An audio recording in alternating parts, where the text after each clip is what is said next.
to A Well-Designed Business. My name is LuAnn Nigara, and I'm so glad you found this podcast. Together with my husband Vince and our partner Bill, we have grown our company Window Works from the ground up. So I know and I understand the challenges you face in running your interior design business. I also know that your talent alone isn't enough to ensure your success. So on this podcast, we talk about strategies and practical steps to help you grow your business. But make no mistake about it, we have our share of fun here too, mixed in with those aha moments that I love so much.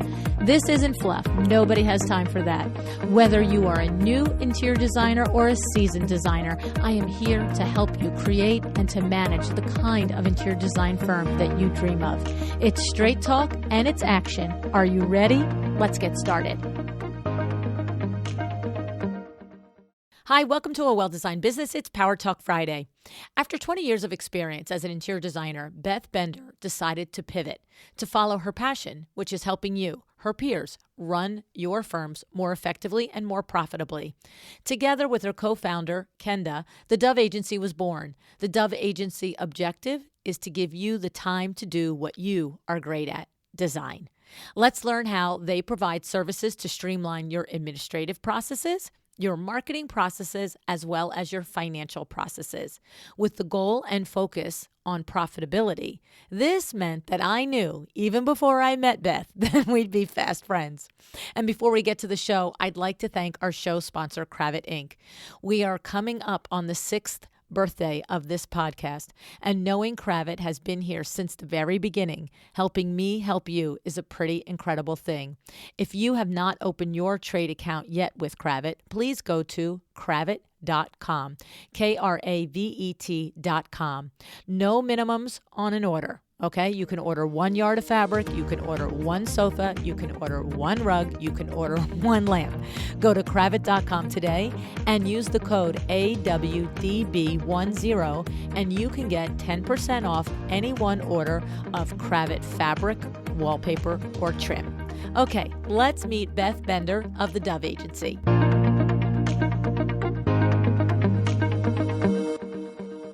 Hi, Beth. Thanks so much for joining me on A Well-Designed Business today. Hi, LuAnn.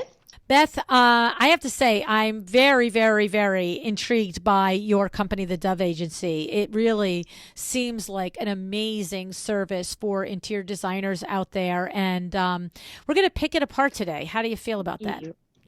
I love it. Let's do it. Let's take it apart. That's it. I don't know if I'm excited or scared, but let's go. That's it. So one of the things is that, you know, one of your premises is that interior designers should invest in the back end, the support and the operations end of your business. And, you know, you're talking my language here, right? Because the whole premise of my podcast is that, yes, you need talent to be successful, but your talent isn't going to be the reason that you're successful. In other words, you can get some attraction, you can get some clients, you can get some things, but to create a long-lived, sustainable, profitable business, you have to learn how to efficiently run the back end. Would you agree with that, Beth? 100%. That's the thing that drives me every day and why I wanted to start this company in the first place. Yeah. Now, you came from being an interior designer, correct? I did. I actually grew up in the industry. My mom was an interior designer. My dad was a custom home builder. And I think I, was born on a construction site and spent every, weekend growing up either in an antique store, a fabric house, or like I said, with construction materials around me. So it was one of those things that when I went to college, I said, I'm going to do anything but interior design, and got a degree in human and organizational development, which has served me well in my eventual interior design business. I got out of college, and like so many people, when they go to college, they think they're gonna run and do something totally different, and then they get out and they realize, wait a minute, that family business was really great. Yeah. And so I kind of jumped back into the family business, and then eventually started my own company and worked in the industry for 20 years and absolutely loved it. But honestly, my heart was always more around running things efficiently and running a design firm profitably. And I noticed that,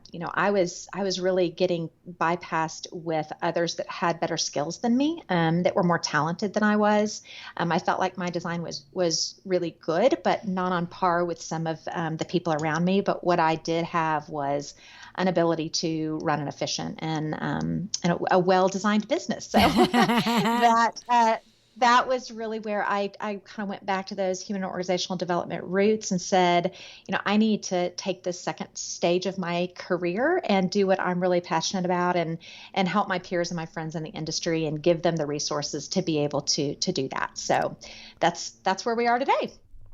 So I just love that. I think that we are of like minds, that we share that opinion that, you really do have to run the back end smoothly. And because you understand, the more the back end is organized and efficient, and what we always say here, the more you have your processes documented and they're duplicatable, then you're on the road to being able to consistently deliver a quality client experience. Do you find that to be true, Beth?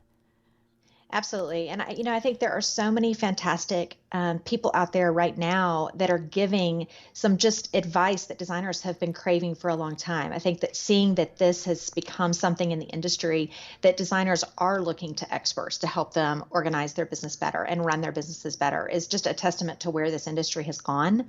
Whereas our role is really more the implementers. We do love working, with people that are giving the advice and going in and helping designers figure out what in their business needs to be tweaked and the kind of things that you're doing, LuAnn, with your consulting. And then, they finish the consulting and that's fantastic. But then a lot of times designers were looking up and going, okay, great. I know now what I need to do, but I don't know how do I go do it? How do I go and take that next step? And so, that's really where we come into the picture is we are, as we like to say in our own little world, we are that flock of doves that are kind of coming behind you, to make sure that you can fly right, that you can do what you need to do. And in your company, the Dove Not Agency, what's that?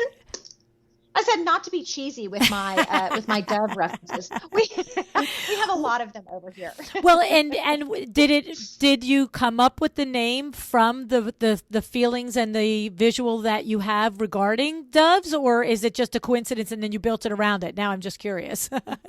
No, actually, it's actually kind of a fun story, and I'll try to make it real quick. But I have always loved birds. I have a thing for birds. I have them all over my house. I have Audubons everywhere. I love them. But I had this vision. I had seen a National Geographic video about the flight of a flock and how the head bird starts the wing flap, and then behind that, the other birds start to mimic that same rhythm.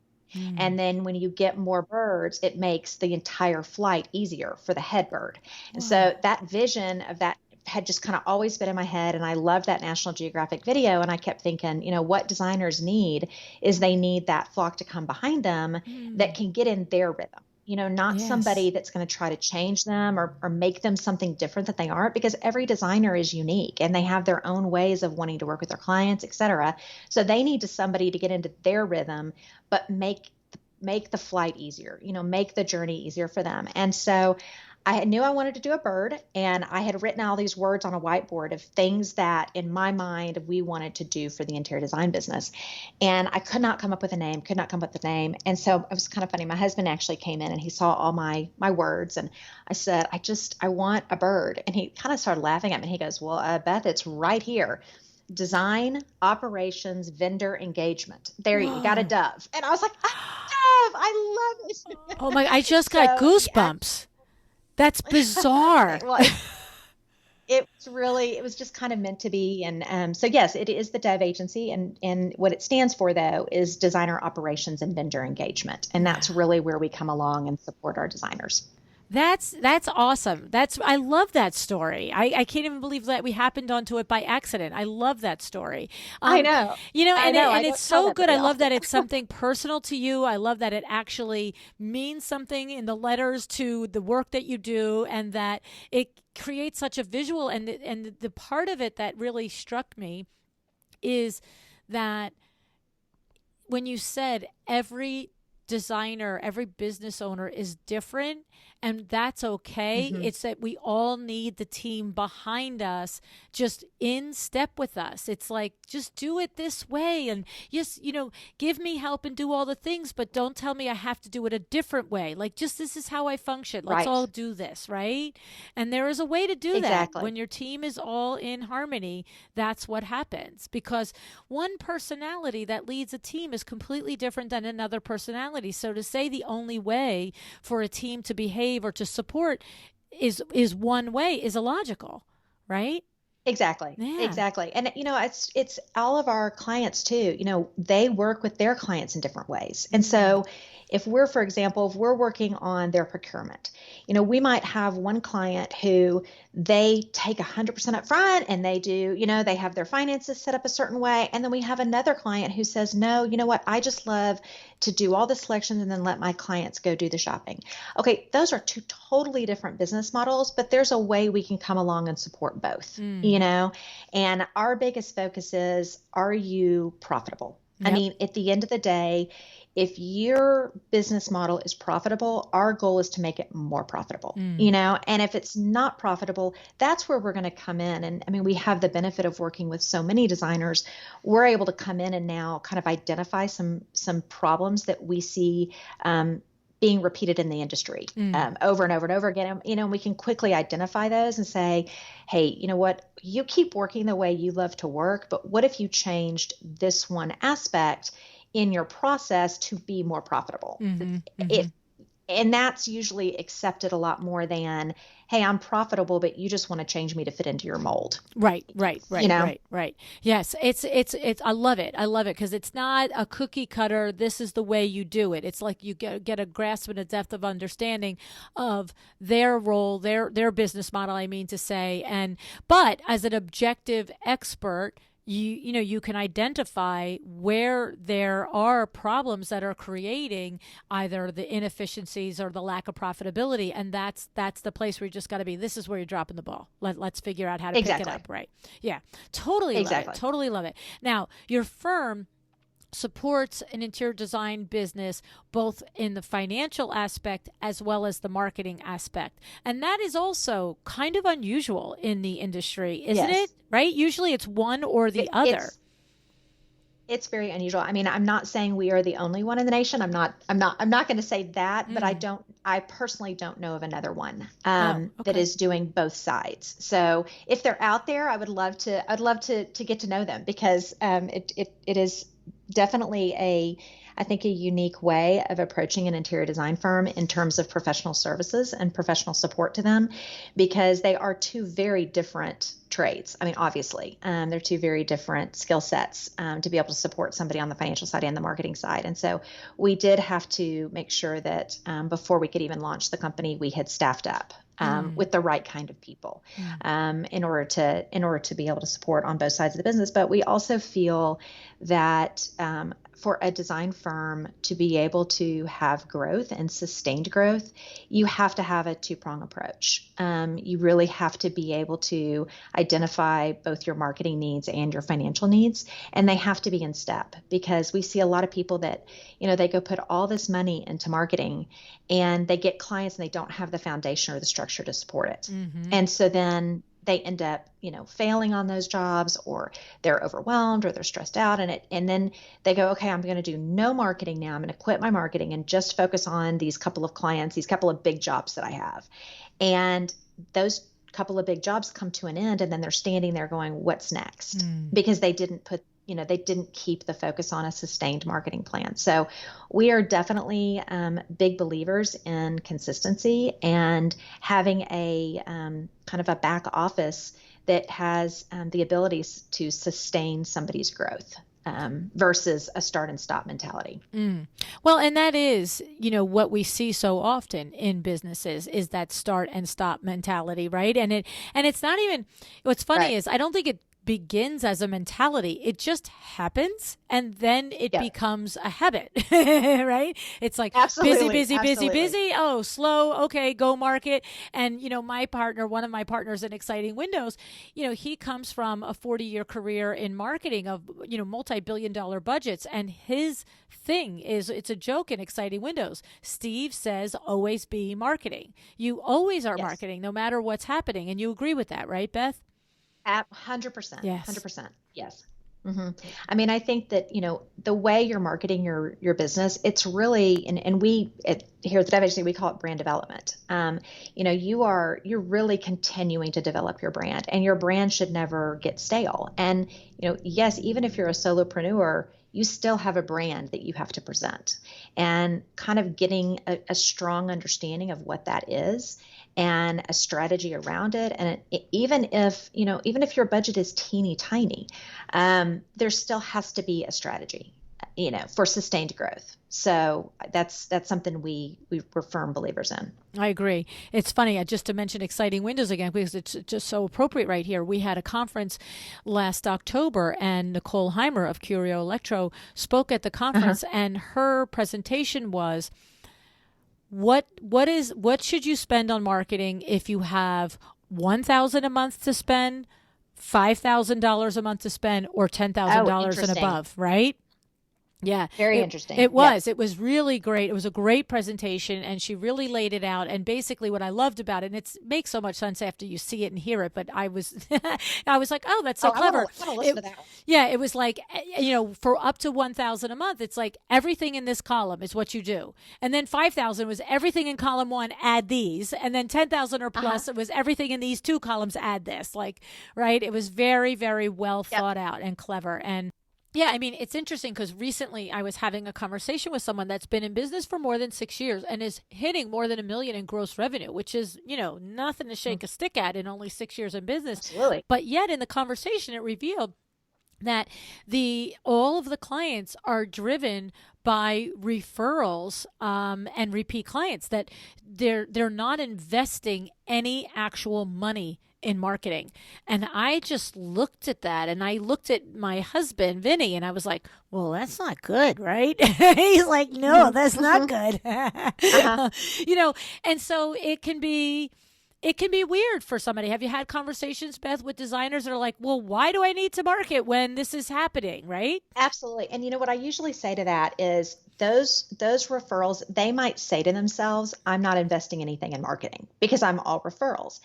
And, my thought is, okay, well, with those referrals, are you giving extra gifts to them? Are you giving them a lot of free time? Are you kind of a support to them even after you're finished with their project, and that support is coming at no charge to where you're consistently in their presence to keep getting all those referrals?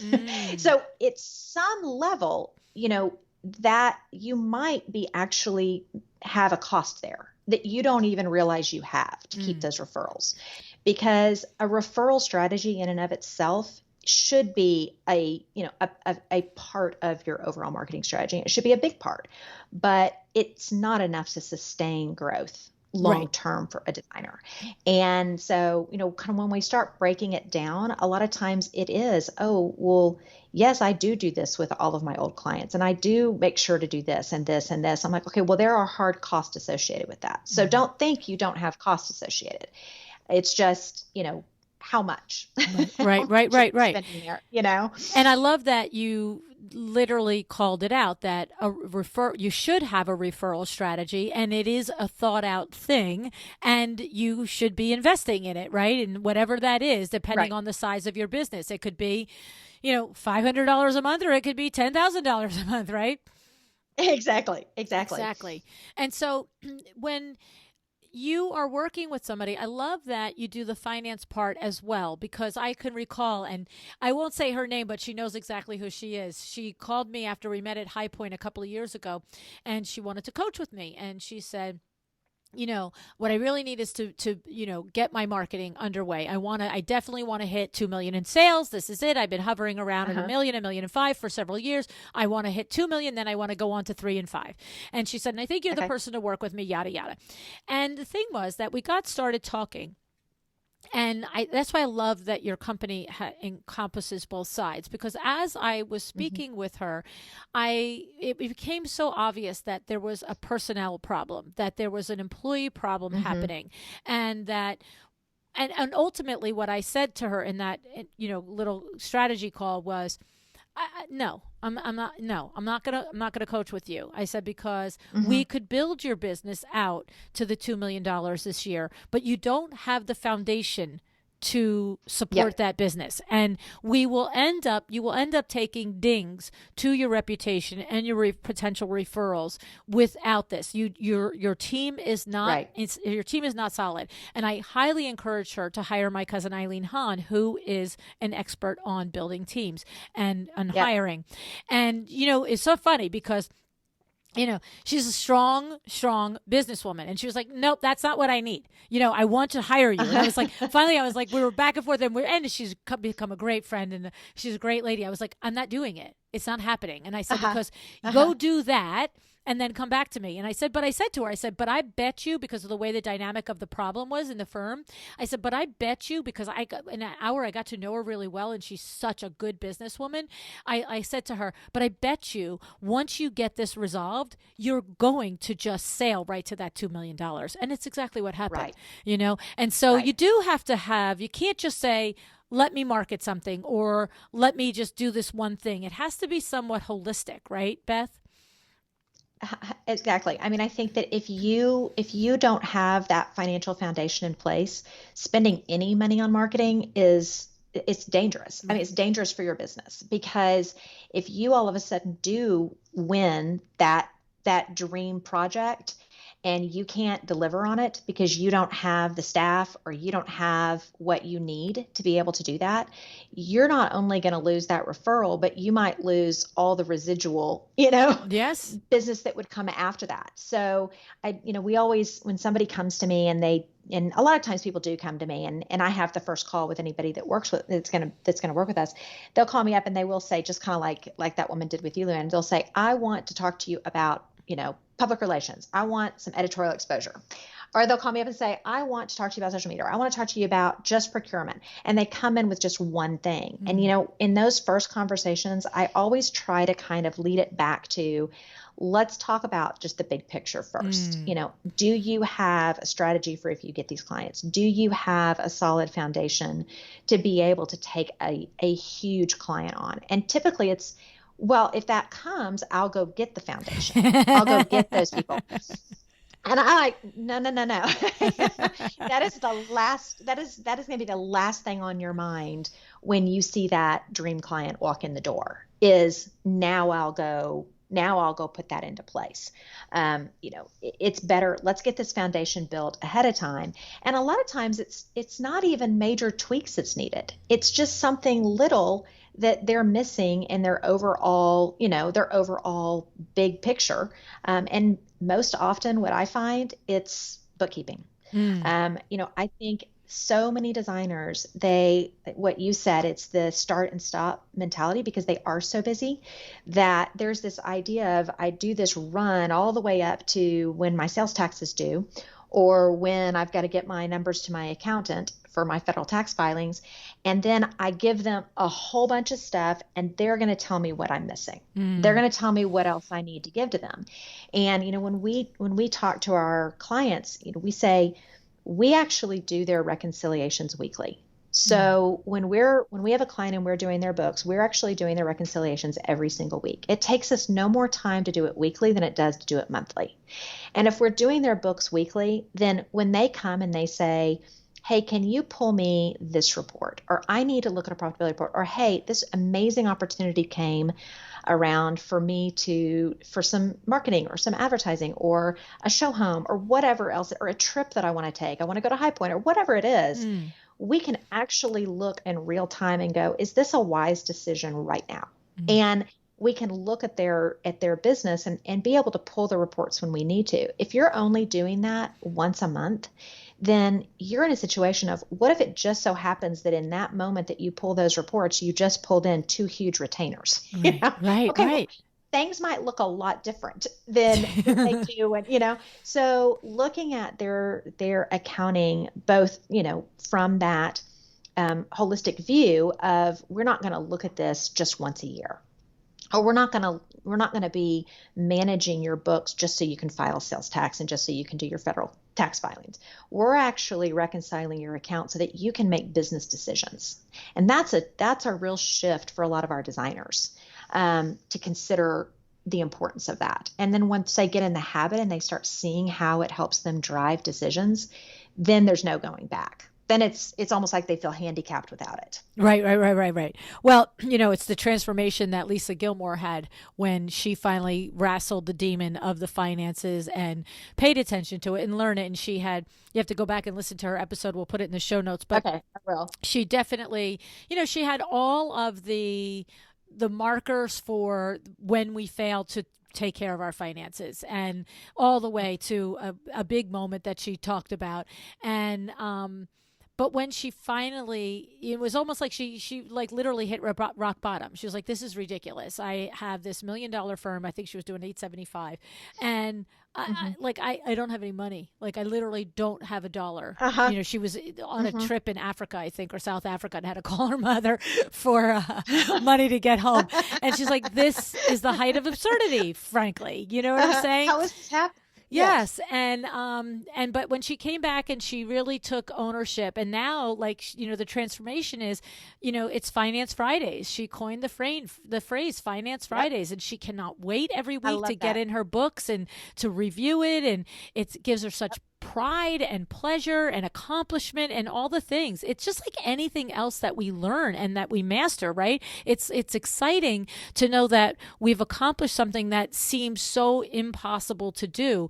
But the finance thing, I think, is one of the last pillars to fall. And it's not just interior designers. I know we talk to and with interior designers here, but this is the same across all businesses.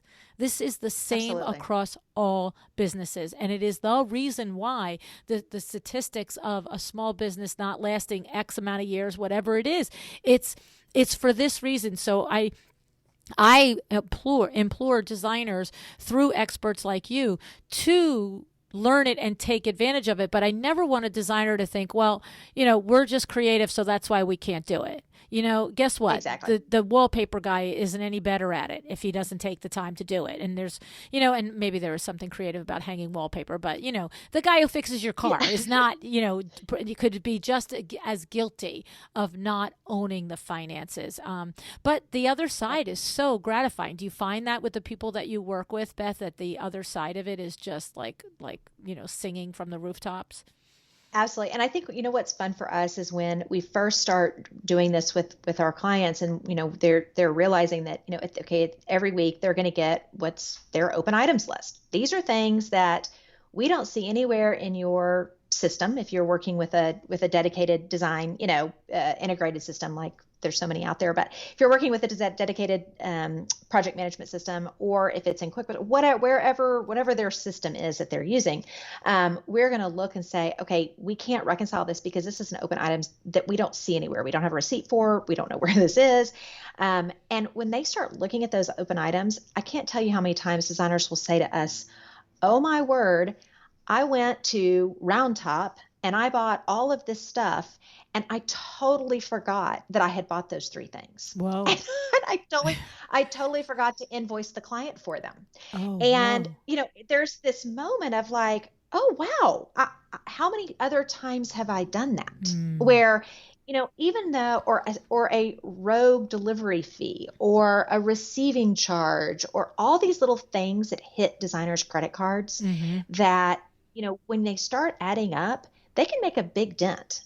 So, we always say, like, if we were to go back, once they start realizing that every week they get to answer to those open items, and they start realizing, what if this was happening for the last 5 or 10 years of my business? Yes. And I was having all these little charges all the time. How much money have I left on the table? And, our thing is, if you bought something for a client, it needs to be billed to a client. And there is that moment where I think so many designers feel, and that goes for time billing as well, where so many designers feel like, okay, you know what? I've already ended I just closed out that project, and these things are coming in at the last minute. I don't want to nickel and dime my client, so I won't go back for it now.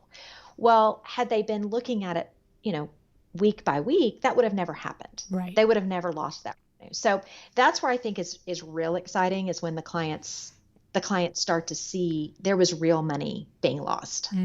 It's so funny because Vinny, my husband, he, look, we're moving to digital this year. I've got everybody at WindowWorks in Vita's class at LuAnn University teaching us how to move the business to digital. But it's a $4.5 million company that where it's like moving a big ship. It's like, right. But the thing about it is that it's simple things like you just said. Oh, I bought that at Round Top. I never invoiced a client. Like, again, no one should feel bad if they have had that exact same thing happen, because that is exactly what does happen. It happens to all of us. And I think about Absolutely. it made me think about at WindowWorks, we have had a rule, a law, I was about to call it a law, that for 40 years that you cannot place an order for anything that's a product order, right? If you're going to order from Staples, that's a different story. But you cannot place an order for any product from any vendor that you have not first written a WindowWorks invoice for it. So, like, if you want to order, Mrs. Smith is at the house and at the install, and she says, "Oh, add 3 more pleated shades." You can't just go into the Hunter Douglas system or the ComfortTech system and order that, and then say, then I will, get to. If you are a salesperson in my company, if my mother wants window treatments, it goes on a WindowWorks invoice. We can't order it. You cannot be done. And the reason is because of exactly that. We learned that when you place the order first and you write the invoice second, sometimes the second part never happens. And then the client never pays for it. And that's just, it's a real thing. And so now you have to do it digitally, which is obviously the better way to do it. But, it's so funny because the things that our employees over the years for years have just thought are just like, oh my God, he's such a nudge. But he's not. He's an accountant by nature and by education, and he knows where he follows the money every day. Yep. He's counting the pennies. I mean, and at the end of the day, it really should come down to counting every penny, because there are tight margins, and I think it's obviously even getting tighter. And so you have to make sure that, we always say, people that tell me that they do set design fees, that's great, and that's the way you want to do your business. Other people do it hourly, but at the end of the day, regardless of whether you are charging by the hour or charging a set design fee, you still have to know how much time did I spend on that project, and what is the value of my time? What is the monetary value of my time? And I just, I think that's also one of those things where when we start getting down to, helping designers really look at profitability reports, and we say, let's look at really what your profit was on this particular project for how much time you spent on it. Those are type of things that can change your business. That can give you the power you need to not lose money on the next project, or to realize I didn't make as much as I should have made, and so I'm going to make sure that I don't make that mistake again. If you don't have that data, you can't make those kind of decisions. Well, again, you're singing my song, because we say we have to do the autopsy of every project. Like, literally, you have to pull it apart. And to your point, it's, it could have been $100,000 project, could have been a $50,000 project, it could have been anything. But if you did a $100,000 project and you made $10,000, I'm sorry, you wasted your time. You wasted your time. Like, what did you do that for? Like, why? Exactly. And so and I love that you help designers pick it apart. In other words, why did you only net $10,000 on it? Were there mistakes made in measuring and ordering? Where did you go over hours, and did you not bill your hours? Or is this just not a profitable project for your firm, this type of project? project, right? And we do Right. that all the Right. time with our projects, and also as we're working with the Exciting Windows members, the same thing. It's like, let's pull it apart. Is there really any reason to be serving this part of the business sector? What is happening here? Because you sometimes, Right. again, you just keep doing it because you've been doing it. You have to stop and look and Right. say, why am I doing it? Right? Right, right. Well, and we get the most calls for, I would say the most, kind of those blind sales calls. We get them typically between October and December. It's unbelievable. And I think it's truly unbelievable. And I think, what happens during that time is, again, it's people are looking back on their year and they're thinking, What is was did I this for?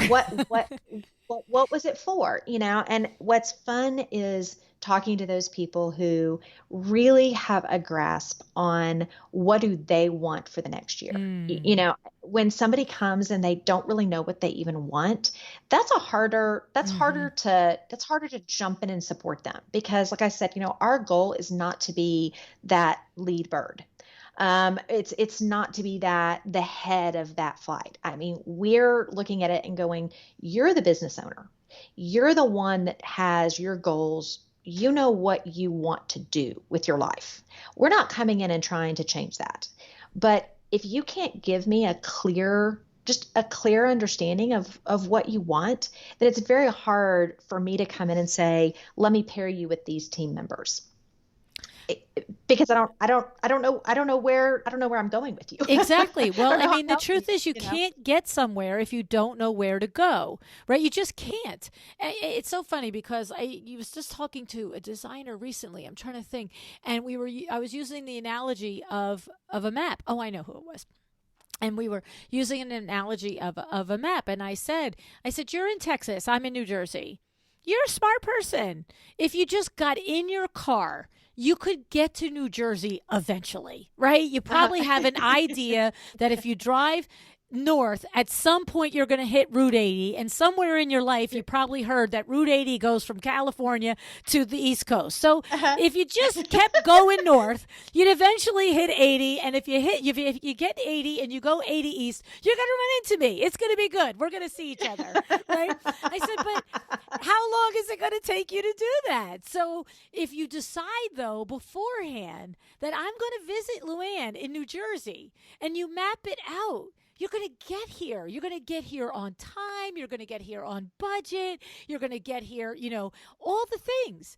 And I said, so Exactly. what are we doing next year? I need to know what we want to accomplish so that we can make the plan to get there. But it's your business. What should Exactly. we do? Because I love when I work with smart people. I'm sure you love it as well, Beth, because they're capable of anything. It's just getting that little moment of focus to really to me, it's the focus to say what you want, but then the courage to say what you want to, right? Yeah, absolutely. And, we always say that designers are creative geniuses. It is amazing to me how designers are able to launch a business and they figure out a way to wear all the I hats. know. They figure out a way to It's wear all insane. the hats until there is that point of no return. It's like, I can't wear the hats anymore. But, you know, the strategies are some of them that when people come to us and they say, well, this is how I've done this, or this is how I've done this, I really think to myself, like, that is so creative. Like, Mm. I mean, that doesn't follow any of the laws of bookkeeping or of business management or whatever, but it's very creative. And Mm. it got you to the place where you can now have the luxury of getting the support. Right. And you don't have to do it all. And we had a designer that called me a couple weeks ago, and she was wanting to come in and work with us on the marketing side. And one of the things that she said to me is she got a degree in marketing and brand development. And I just thought that was so interesting. And I Yes, right? said, okay, well, what? That's just really interesting to me that you would want to work with us. And she said, my love though is design. That's what I've always loved. And she goes, I could do it. I could do it, and I have done it up to this point. But at this point, I have so many hours in a day, and then I want to go home and I want to be with my family. And so I want to trust it to somebody else. It wasn't that she couldn't do it. And, I think that a lot of our clients are like that. They are, like I just said, they're creative geniuses. It's not that they couldn't do some of these things that we help them with. Procurement's a perfect example. I mean, we have a whole procurement team that works with our clients for their ordering, expediting, and tracking. Okay, if you've gotten to a point in your business where you can outsource, you have procured your own stuff. Right. You know how to do it. Procure your own stuff. But there does come to that point where they're like, my time is better spent doing something else and being able to pass that off. And most of the people that come to us on that, and we fill that hole, a lot of times we're filling that hole to get them to that point where they have enough where they're ready to bring somebody in house. And then typically it's, let's bring somebody in house, but let's, help you bring them in house. But let's bring somebody in with some higher level skills that can be more of a manager of it versus, the person that's actually doing the expediting and the tracking. But you're at a point now where it really doesn't take that much more from a cost perspective to bring somebody in to help you manage that, because if they have those skill sets, they can probably manage a lot of other things at the same time. Exactly. Yes. So yes. There's these little things that I don't know how we got off on that track, but I do think that being able to be a, like I like to say, a creative genius and come up with ways to get yourself from one stage of your business to the next has been fun to see them being able to release some of that and say, okay, this is what I want to release. And when they come to us, not all the times do they want to release everything. They might just want to release a part of it. But as long as it's all done with a bigger strategy in mind, I think, on the marketing side, we won't even begin working with somebody without doing a brand assessment and a strategy and a budget. And a lot of times people come to us and they say, well, I really don't want all that. I just want you. We've literally had people call us up and say, I just want y'all to do my social media.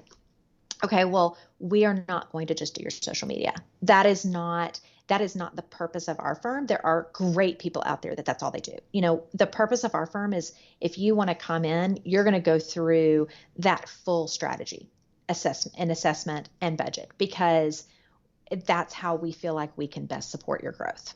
And, Yeah, I mean, I think it's great. And just to call out that one designer and reinforce that point is, what I love is somebody that actually has a degree in marketing, is capable of more than the rest of us in doing it. She recognizes that forget that she recognizes she doesn't want to spend her time on it, but she recognizes the importance of it. So she puts it in the hands of a professional, as opposed to, well, all right, I don't have time. I'll do a halfway good job on it, or blah, blah, blah.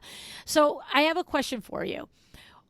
Yeah. What do you like? Let's talk about the ways that people actually work with you. So we've talked about some of the services. So you do bookkeeping, you do procurement, you do, this whole marketing brand assessment that includes the strategy and the budget and all of that. Can somebody, first of all, the first question is, can someone work with you just on marketing or just on finance? Or is it always that holistic approach? There has to be a component of both. No, we have a lot of clients that work with us on just one or the other side of the business. So they can come for one or the other. And then absolutely within finances, so it's at the very base level, it's bookkeeping, and then it goes up into strategizing based on the reports. You talked about that, and being able to make decisions based on the numbers that are in the business. Do you also function as a CPA, or does that get pushed back to the firm's CPA? That gets pushed back to the firms. Typically, most of our clients have somebody that's doing their federal tax filings for them that they've been using for years, or it's a family situation where they're combining different, theirs plus the spouses and with one CPA. So typically, we let that go back to the CPA. The other area that we typically send them to someplace else is legal. We are going to be somebody that's going to say to them, wow, you don't have a solid contract, and you're setting yourself up for very scary situations. So let's get you in the hands of somebody that can help out with that. So we have some people that we work with really closely that have, specialized in that. on the other part of what we do is, sales tax filings are so complicated when you're doing projects overseas or in other states or whatever. And so we have somebody that is just focused on sales tax filings. Oh, So okay. anytime a client has a question, hey, I'm going to take this project in this other state, or what do I do about this or that? We have somebody that's all they, that's what they specialize in. So I really think the main, part of on our financial side is going to be the bookkeeping, the financial consulting, and then all of the sales tax issues that come up. And if somebody were to go through an audit or something like that, we would be right there because we do their invoicing for them. We will help them with all of their time billing invoices as well, getting all that. Some of those just, quite honestly, like I said, they could do it themselves. They could sit there with their system and enter in all their time billing and everything. But at times they're like, that's a great thing for me to be able to pass off. Mm-hmm. Mm-hmm. And so we have strategies to help them with that. And how about, you've mentioned a couple of times procurement. One of the things that I have often had a conversation with a designer is, let's make the assumption that it's designer that's running a good ship, right? And has their bookkeeping in order and all the things. But you do get that opportunity every once in a while for that bigger project. And you just look at the eyeballs and you say, And so you want to just maybe hire out the slice of procurement because it's going to be $500,000 in furnishings. Do you do that, or is that like, no, we do that for our in-house clients, but you can't just hire us for a one-off client for procurement? No, we have clients that all we do for them is procurement. If somebody calls us up and and we have had people call us up and just say, I just want this one off. Or, people like I said, on our marketing side that are like, oh, can you just jump in and help me with on procurement? I don't work with your financial team, but can you jump in on this one project? Yes, we will, as long as we have the capacity. Right now we're on about a 3-month wait list right now, because everybody, when they come in with us, we have an onboarding process to make sure that we're all going in the same direction. And we only do those onboardings with our managing directors. And so obviously that is something where we take, only so many people a month that will onboard. So if somebody just comes to us and all they want is procurement, as long as we have the capacity to fit them in quickly, we can do that. But it's really more of our ongoing procurement clients that say, hey, listen, I want to hire you for procurement for, and it's going to be ongoing. It might not be the same amount every month, but it's typically not somebody that comes in and says, procure everything for this one project, and then I'll see you in a year. Right. It's typically people where they're ongoing, outsourced procurement. And I can understand that. I mean, the preference and the priority goes to the ongoing clients. And so if you have capacity here and there, blah, blah, blah, I'm sure it's just like anything else. If you do take on somebody for a one-off and you do a great job, maybe they're yours forever, right? So. Exactly. And a lot of those one-offs, they come through referrals. Yes. It's one of our longstanding clients, and they'll call us up and say, my best friend, my best design buddy really needs help. Can you jump in here? Right. And how does a designer work with you, Beth? So regardless of the service that they want to take advantage of with your firm, is it a year contract? Is it a month contract? How does it work? Absolutely. It's month to month. We actually bill the client for the hours that they spend with us and nothing more. So the clients are going to know roughly that, for example, on the marketing side, we provide them a marketing strategy with a budget. We're never going to go over that budget without an agreement from the client or the client requesting something outside of what was scoped.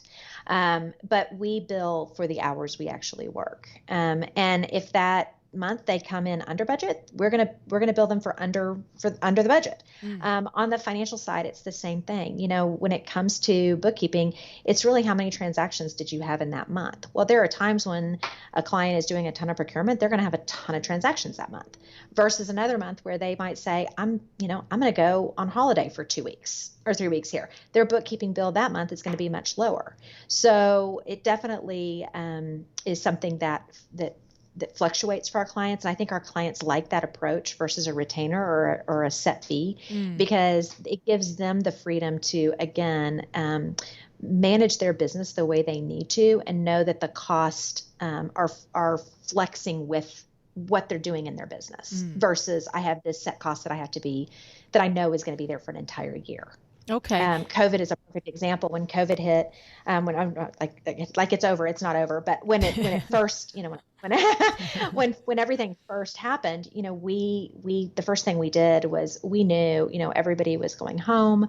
None of us knew what was happening next, and we just, we called all of our clients and we said, hey, listen, don't worry, like we're just going to go ahead right now, and I know you've got a budget. We're just going to take that in half right now. We're just going to, we all understand, and it was something that I think our clients knew when they signed on with us, that by not going into a retainer, they would have that flexibility. But I think in that moment, it did build a lot of loyalty with our clients.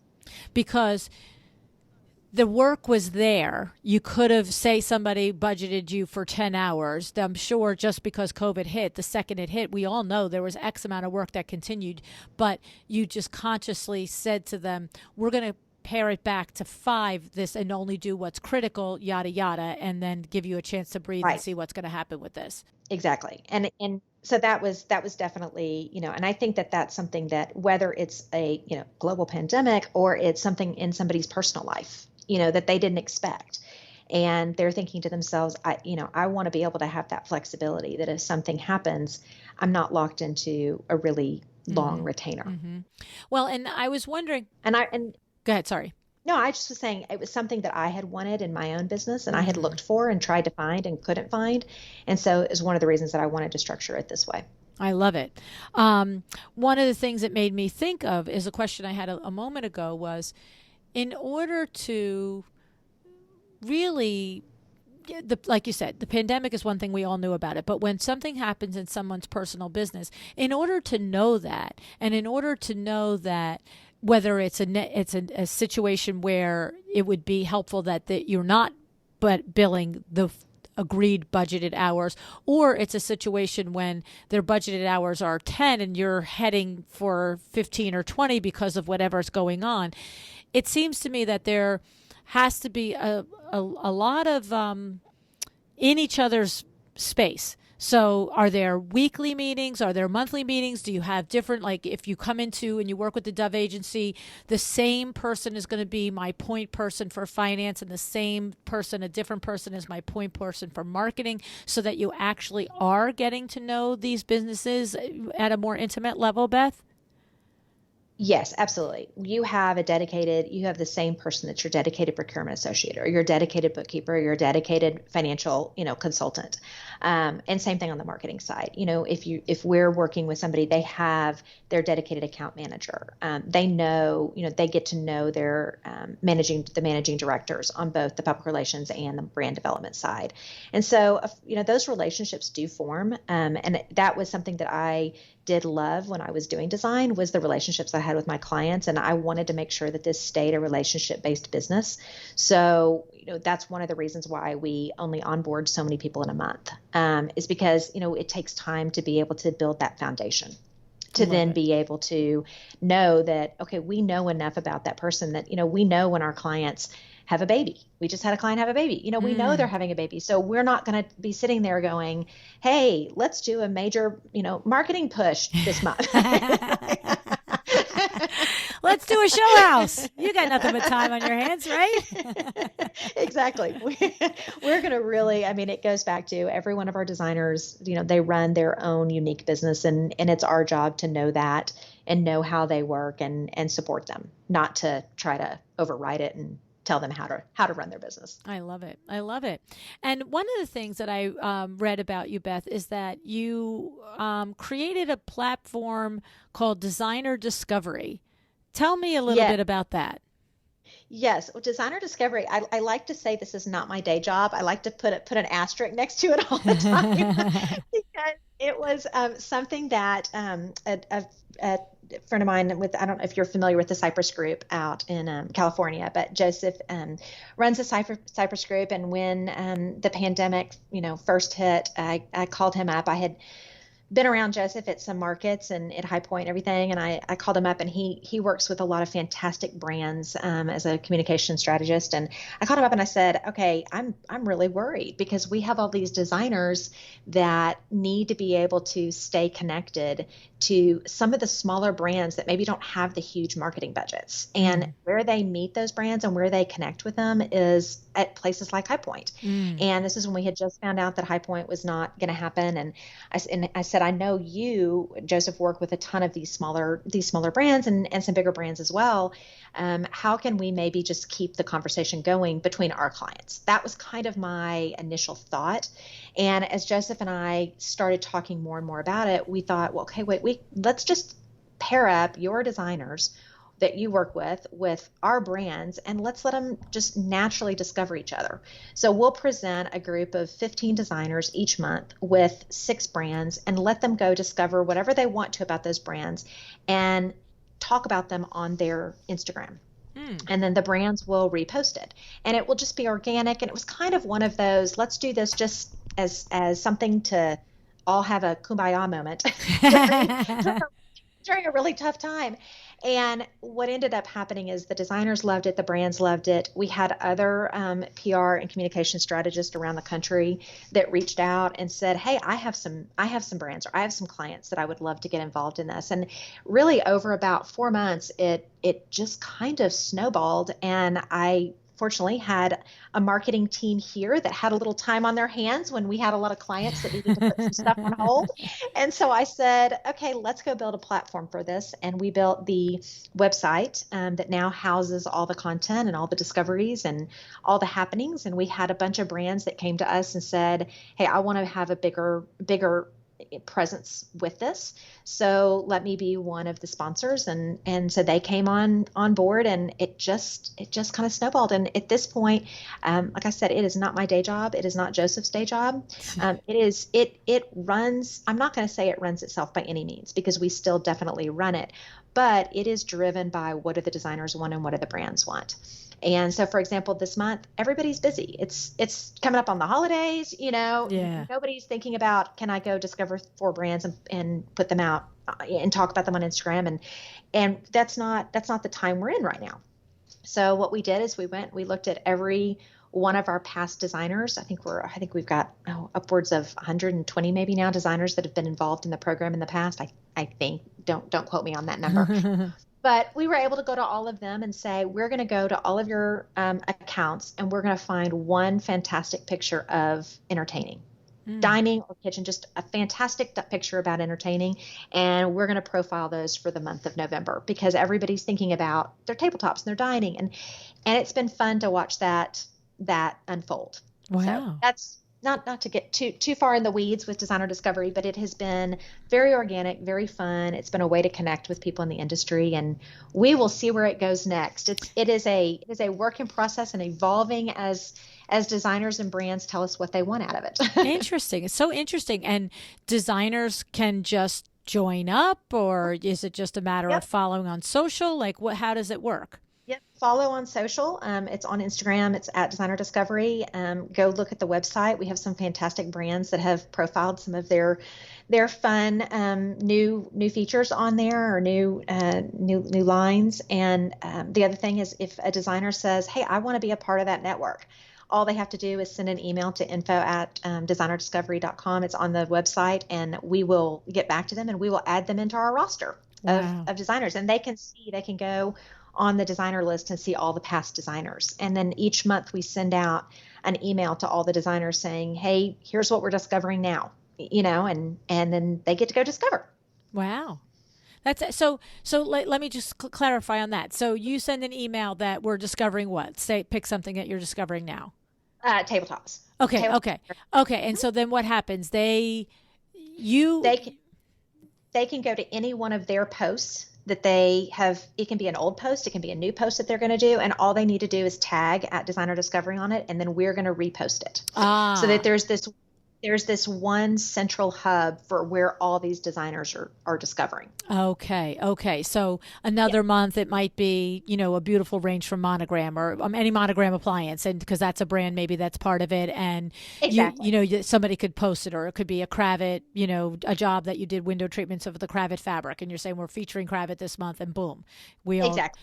Very exciting. Exactly. So it's a lot of fun, and like I said, it is definitely something that is driven by what the community is telling me they want. So, Mm. we Joseph and I have a weekly conversation, and we chit chat about, hey, this person told me they would love to see this or this, and we do our best with our limited resources to be able to keep the request going. But we have a lot of fun at High Point. We do interviews with some of our partners that have stayed on and supported the platform, and we had a real fun interview that we just did with Hickory Chair and Mm. with the new brand from David Phoenix. That was a lot of fun. So definitely Love go David. look at the website too. Yeah, he's awesome. But definitely go look at the website. We have some fun things on the happenings page where we keep up with new things that are going on in the industry, and then we also have a newsletter that we send out. So sign up for the newsletter also. So this is a heck of a side hustle that isn't really a job. Yes, that is the understatement of the day, LuAnn. I mean, like, well, let's do this to stay connected in COVID. Oh my God, it's a beast. 2 years later. It is, and it is one of those things where, quite honestly, I can say I don't know where it's going. People have Yes. asked me, and which is for me, I'm a very driven person, and typically when I go after something, I have a very clear goal in mind. I know exactly what I'm doing with it, which is, like I said, that's my day job. But with this, it's been real fun for me to have something that I don't do that with, Yes. that I don't just muscle where I want it to go. Instead, I just enjoy. I enjoy seeing the connections that are being made. I enjoy seeing the beautiful just things that are being discovered each month. Some month it's more than others, but it's really delightful to me to be able to watch it unfold. I love that. I have to say, we did talk about how you have to know what you want, where you want to be, what you want to achieve in order to put it down and be able to make the map to get there. However, there are always, I feel like I've always had certain little things that I just not quite sure on it yet, but it feels good and it seems right. And I don't have clarity on it yet. And maybe, I'm not going to take 40 hours a week to do it because I don't have that clarity and that goal. But it doesn't mean that there aren't these things that you just are drawn to do. And like for me, I just say, I'm waiting for the universe to let me know why.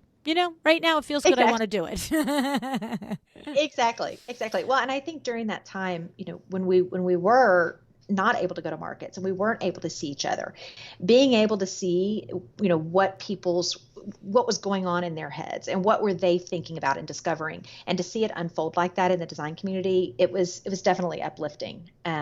And so, yeah, like you said, we will see where it goes now that we are all back in market together, and what will we discover on a platform like that? I don't know.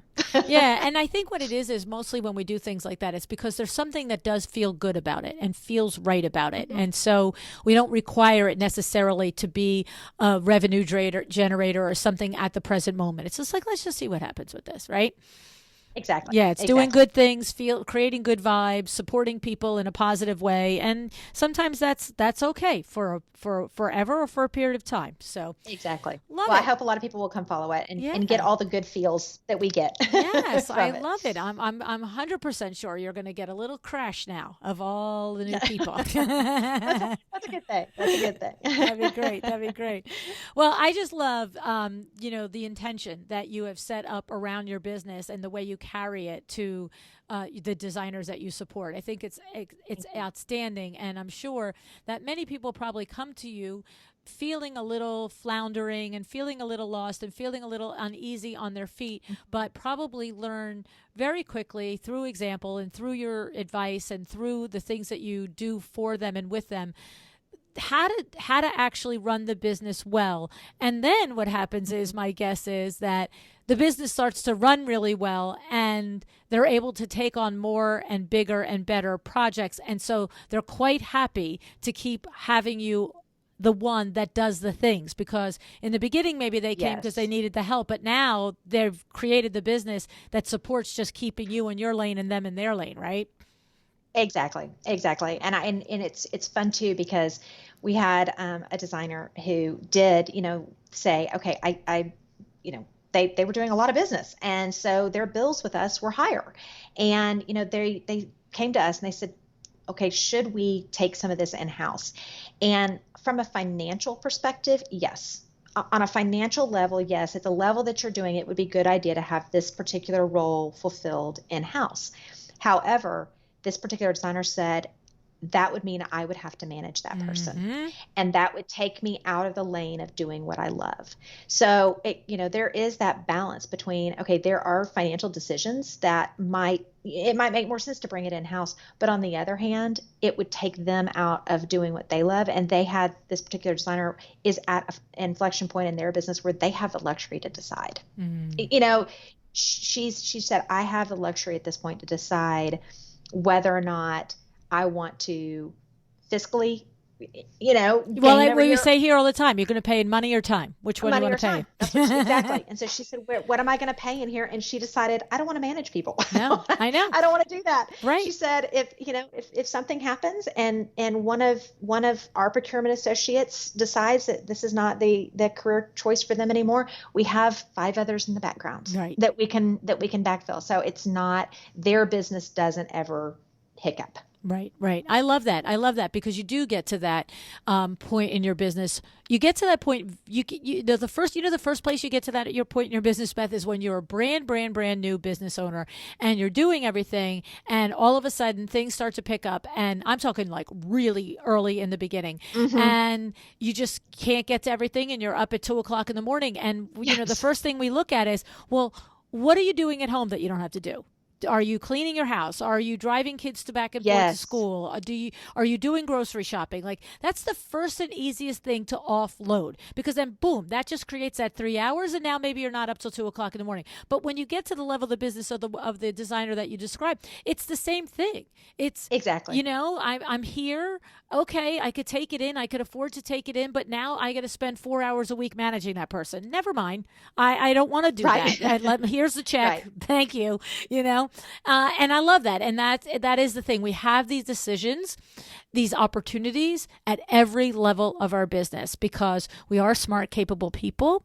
We can do almost anything that we set our mind to. It just becomes that actual analyzation of, is this a good idea for me to do it? A, am I the best person? B, am I getting my hourly wage? Like my friend Madeline McRae says, are you doing a $20 hour job, Lou, or a $2,000 hour job? I'm like, yeah, what am I doing over here? Get this out of my head. I love that. Right? I love that, LuAnn. I mean, and that is exactly the sentiment that I think if every designer could know that one thing from the beginning of when they start their business, their lives would be so much easier. Just like you said, just every single step, look at what can you outsource. That's right. And give yourself more time to do what you love. Right. Because, look, an amazing housekeeper might charge you $150 to come and clean your home for 3 or 4 hours. Some markets it will be more, some markets it will be less. But can you create 3 proposals in 3 hours and maybe put $50,000, $60,000, $80,000 in your pipeline because you're starting out and 3 or 4 proposals combined to be $60,000? I'm like, So why are we going to clean the house today? I'm sorry. Doesn't make sense. Exactly. So. No, that is such, and everybody's going, amen. That's it. So anyway, well, I just really, really enjoyed our conversation so much. You're such a smart lady. You're a #smart lady for sure. You too. And I loved our conversation, and I'm so glad we got to have it today. So thank you. Thank you so much again for inviting me.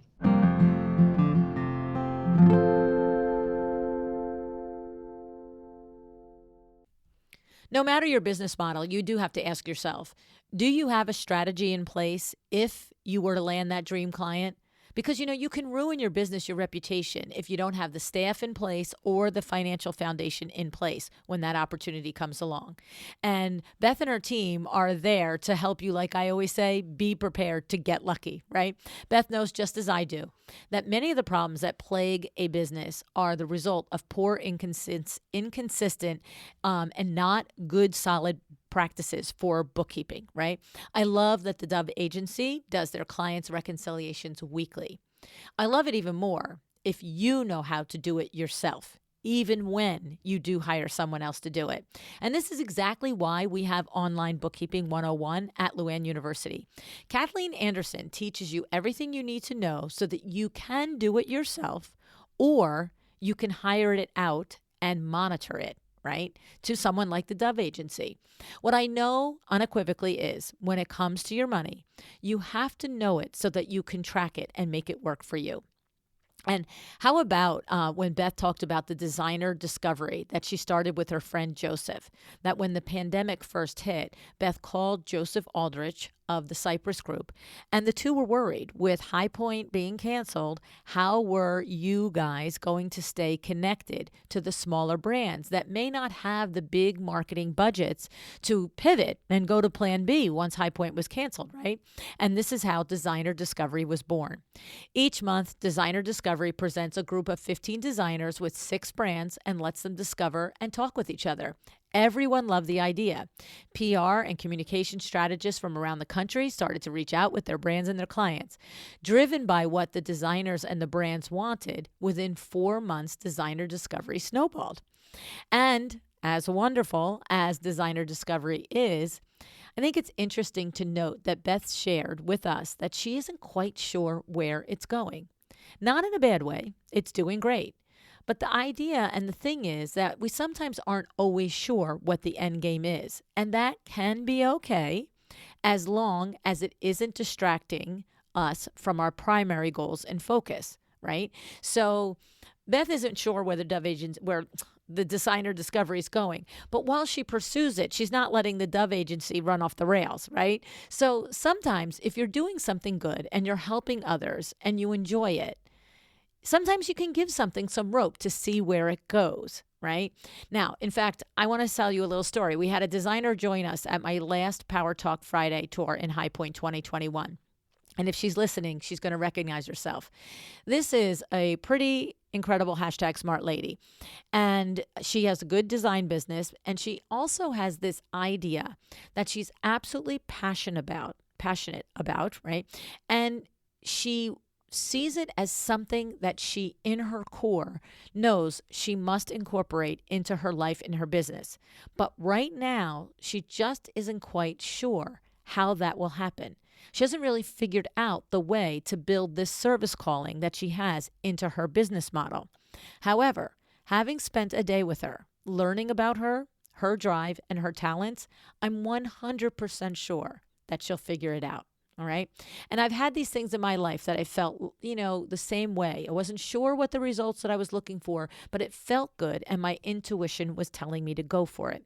Inside voice, outside voice is along these lines. You haven't heard about it? It's a monthly series where you join me on Zoom live and we talk about pretty much anything you want. I love getting together with you guys this way, and I love shining a light on the various charities in our industry and doing our small part together by donating half of all the proceeds to the new charity every month. So if you haven't heard about it and you're interested, go learn about it at InsideVoiceOutsideVoice.com. The next one will be happening in February in just a couple of weeks. All right. So even though we always discuss the importance of knowing where you want to be and what you want to achieve, just as I did in just this last Tuesday's show, as a matter of fact. So if you're listening in real time, would have been January 8th show or something like that. I have no idea the date. Some things need time to percolate and play out, right? And the thing is, I say this a lot. There are pretty much almost no nevers or always in life or business, right? This is never going to happen. This is never going to, this is never going to be the case. This is never blah, or this is always the way it goes, or always, right? There's no nevers and always. There's very few in life, okay? Those are limiting things, right?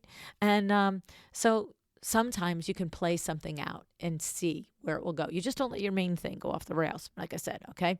Now, one more thing before I let you go.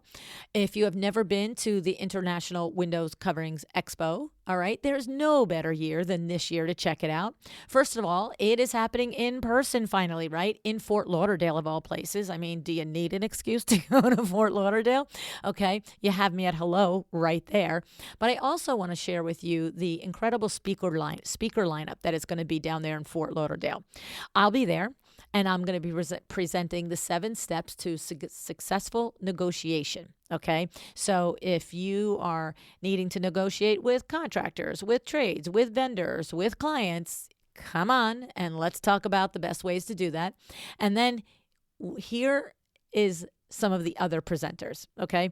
Vita, my partner in crime for the WTF episodes. Sarah Brennan, our resident queen of processes and design packages. Claire Jefford, master at diversifying your income as well as creating video content. Madeline McRae, leadership and sales guru. Michelle Williams, our money and finance wizard. Oliver Schreiber is going to be there. This is a new name for you.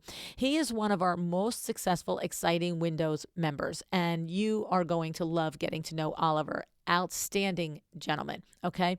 And then finally, drum roll, please. Corey Damon Jenkins is going to be the keynote speaker. So, I mean, I'm serious. If there was ever a time that you thought, should I go check out the IWCE? I think that if you add up all of this from the top of that list of being in Fort Lauderdale all the way to being able to meet Corey Damon Jenkins in person, this is a conference to go to. It's happening in April, literally piggybacking off of High Point Market. So if you're interested, go to iwce-vision.com and you can register there. Okay. And, you can tell by this speaker lineup that there's lots of information for both window treatment pros as well as designers. So, and I also want to say, if you're a window treatment pro and you have been wondering what Exciting Windows is that I keep talking about, we are having our conference the 3 days immediately following the IWCE. Okay, so that ends on Thursday at 2, and we start Thursday at 3 and go to Saturday. So if you'd love to join me and the Vin Man for the EW conference, you're going to head over to excitingwindows.biz and get more information there. All right. The registration page and all of the information about our conference will be opening up very soon. It's probably about 10 days after the show airs, but you can go to excitingwindows.biz, learn a little bit more about us, and join the email list. And then you'll just be on the know about the conference if you want to spend the entire week in Fort Lauderdale with me. Okay. So thank you so much for joining me today. I really do appreciate that you show up and that you come and you share your ideas and your thoughts with me, either on the show, in the LuAnn Niagara and Friends Facebook group, on the Instagram post, all the ways that we connect. I really do enjoy it and appreciate it so much. Go make it a great day and decide to be excellent.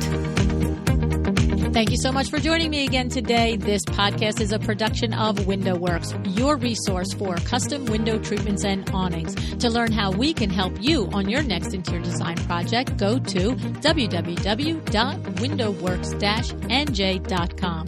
And if you're interested in working with me on your business, either through masterminds or one-on-one coaching, or you want to know how to get my book, The Making of a Well-Designed Business, or you just want to know what's going on in the podcast land and where I'm going to be, all of that is found at LuAnnNiagara.com.